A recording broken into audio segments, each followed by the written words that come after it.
Welcome to this series of inspirational color quotes from the Color Reading Professor. This is Sally Friedman. How do you relate to this kind of conflict in the following?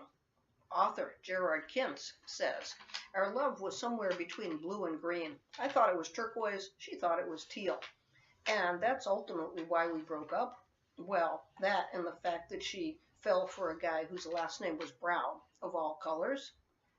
What do you think? I like this quote, first of all, because it's fun. And when I'm in the middle of conflict, I do not feel like I'm having fun.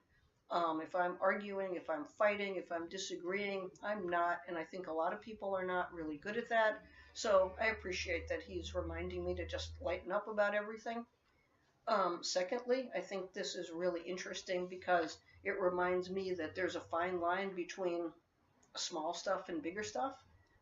At first glance, who cares if something is turquoise or teal, unless maybe you're an artist who really cares about it. So don't sweat the small stuff, as they say. On the other hand, sometimes small stuff, especially if you don't say it, can get really big. So I think that this quote's raising a really good issue about what's big, what's small. And finally, I like this quote because when you're in a conflict, sometimes you don't have a clue what the real issue is unless you really work at finding it. And so in this case, enter Mr. Brown.